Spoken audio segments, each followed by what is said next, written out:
ہماری شاندار تاریخ۔ السلام علیکم۔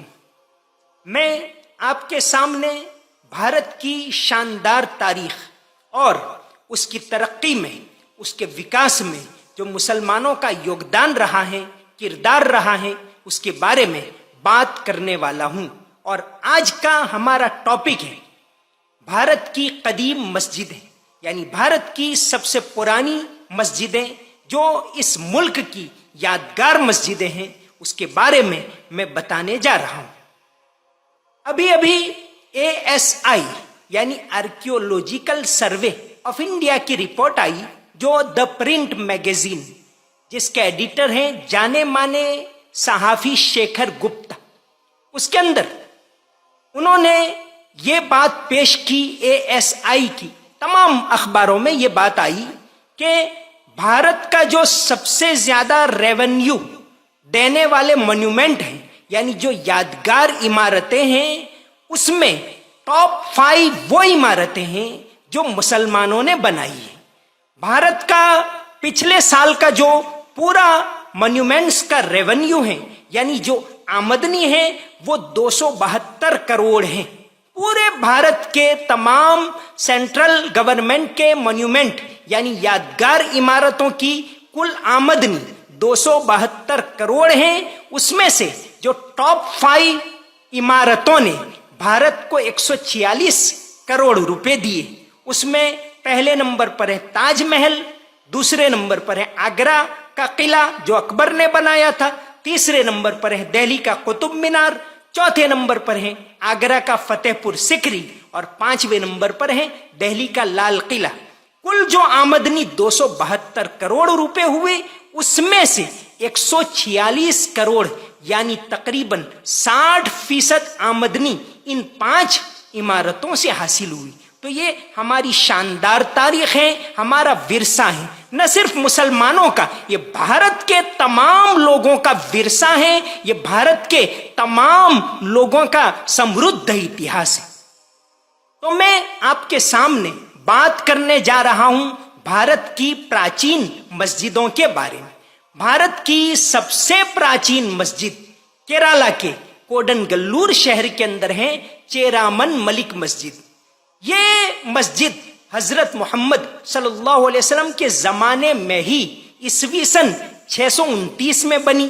ابھی ہمارے پردھان منتری جب 2016 کے اندر سعودی عرب کے اندر گئے تو اس مسجد چیرامن ملک مسجد کی ریپلیکا یعنی اس کا ماڈل شاہ سلمان کو انہوں نے پیش کیا اور یہ بتایا کہ بھارت کے اندر ایسی قدیم مسجدیں، ایسی شاندار اور پرانی مسجدیں موجود ہیں۔ تو یہ کیرالہ کے کوڈنگلور شہر کے اندر یہ مسجد واقع ہے۔ یہ بہت پرانی مسجد ہے، 629 عیسوی کے اندر بنی۔ ہمارے پیغمبر صلی اللہ علیہ وسلم اس دنیا سے 632 عیسوی کے اندر گئے، یعنی یہ بھارت کی سب سے پراچین مسجد مانی جاتی ہے۔ ویسے دہلی کی جو سب سے پراچین مسجد ہیں، دہلی کی سب سے پرانی مسجد ہیں، وہ قوت الاسلام مسجد ہیں، جو دہلی کے اندر قطب مینار کے پاس واقع ہیں، اور 1193 میں قطب الدین ایبک نے یہ مسجد بنائی تھی۔ لیکن بھارت کی سب سے پراچین مسجد جو تاریخ دان مانتے ہیں، جو ہسٹورینز بتاتے ہیں، وہ کیرل کے کوڈنگلور شہر کی یہ چیرامن ملک مسجد ہے۔ ملک ابن دینار ایک تابعی تھے، حسن بصری کے خاص مرید تھے۔ ان کے اشارے کے مطابق، ان کی تعلیم کے مطابق جو چیرامن پیرومل بادشاہ تھے، کہا جاتا ہے کہ چیرامن پیرومل بادشاہ آپ صلی اللہ علیہ وسلم کی خدمت میں تشریف لے گئے تھے، اس وقت ان کا انتقال ہو گیا تھا، تو انہی کی یاد میں یہ مسجد بنائی گئی ہے۔ بھارت کی ایک اور پرانی مسجد جو پیغمبر صلی اللہ علیہ وسلم کے زمانے میں بنی، وہ تمل ناڈو کے اندر کلاکرائی شہر میں واقع ہے۔ کلاکرائی شہر کے اندر ایک مسجد ہے پالیا پلی جمعہ مسجد۔ یہ تمل ناڈو کی بلکہ پورے بھارت کی پراچین مسجدوں میں سے ایک ہے۔ یہ تقریباً بتایا جاتا ہے کہ 630 عیسوی میں بنی، یعنی یہ بھی پیغمبر حضرت محمد صلی اللہ علیہ وسلم کے زمانے میں بنی، اور یہ بھی بھارت کی بہت پرانی مسجد ہے۔ وہاں تمل ناڈو کے اندر Tamil Nadu state department museum کے اندر 30 سال سے افسر رہنے والے ڈاکٹر جے راجا محمود نے Islamic architecture in Tamil Nadu اپنی اس کتاب کے اندر اس مسجد کے بارے میں تفصیل لکھی ہے۔ یہ مسجد پالیا پلی مسجد جمعہ مسجد ہے، وہ کئی لحاظ سے مشہور ہے۔ پیغمبر حضرت محمد صلی اللہ علیہ وسلم نے جب ہجری 6 کے اندر یعنی ہجرت کرنے کے بعد 6 سال میں یعنی عیسوی سن 626 کے آس پاس بہت سے بادشاہوں کو اسلام کی سچائی کے بارے میں خط لکھے۔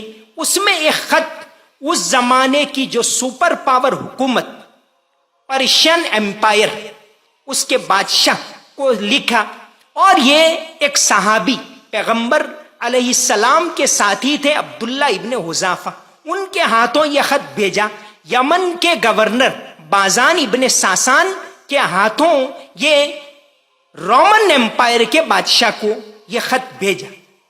بازان ابن ساسان بعد میں اسلام کی سچائی کو دیکھ کر مسلمان ہو گئے، اور انہوں نے ایک ڈیپیوٹیشن، ایک وفد ہندوستان کے اندر بھیجا تھا۔ اس میں یہ بتایا جاتا ہے، اگرچہ تاریخی اعتبار سے اس بات کی سچائی پوری طرح ثابت نہیں ہوئی، کہ ایک صحابی حضرت تمیم انصاری بھی اس ڈیپیوٹیشن کے اندر شریک تھے۔ وہ لوگ تمل ناڈو کے اندر آئے اور اس وقت یہ مسجد بنائی گئی۔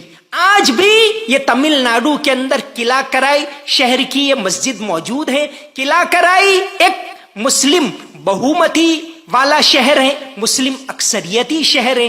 یہی نہیں، یہاں اب بھی عربی زبان بولی جاتی ہے اور وہ رائٹ ٹو لیفٹ لکھی جاتی ہے۔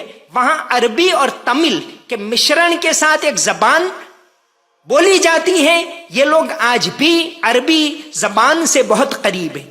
اس مسجد کا تذکرہ مشہور سیاح ابن بطوطہ نے اپنی کتاب کے اندر بھی کیا ہے۔ ابن بطوطہ نے بھی یہ مسجد دیکھی ہے، اور ابن بطوطہ نے تو کہا کہ قلعہ کرائی گویا ایک عرب شہر ہے، ایسا ابن بطوطہ نے اپنی کتاب کے اندر لکھا ہے۔ تو ایک قلعہ کرائی کی جو مسجد ہے وہ ایک ایتہاسک مسجد ہے، اور آج بھی یہ دونوں مسجدیں اس علاقے کے اندر آباد ہیں، اور یہ بتا رہی ہیں کہ اس ملک کے اندر بہت پرانے زمانے سے مسلمان بسے ہوئے ہیں۔ یہاں کی مٹی مٹی میں، ذرے ذرے میں، رگ رگ میں مسلمانوں کی لاشیں دفن ہیں، اور آج بھی وہ یہ بتا رہی ہیں کہ مسلمان اس ملک سے محبت کرتے ہیں۔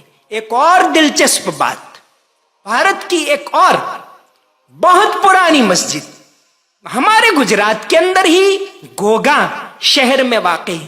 بھاؤنگر کے پاس گوگا ہے، اس کے اندر ایک بہت پرانی مسجد ہے، بارواڑا جمعہ مسجد۔ اگرچہ یہ مسجد اب آباد نہیں ہے، لیکن اس کے کھنڈرات اب بھی موجود ہیں۔ تاریخی طور سے ثابت نہیں ہو سکا کہ یہ مسجد کب بنی، پرانی مسجد تو ہے ہی، لیکن اس مسجد کا قبلہ بیت المقدس کی طرف بنا ہوا ہے۔ بیت المقدس کی طرف پیغمبر حضرت محمد صلی اللہ علیہ وسلم نے ہجرت سے پہلے یعنی 622 سے پہلے 3 سال پہلے 619 سے لے کر 623 تک 4.5 سال آپ نے اس طرف رخ کر کے نماز پڑھی۔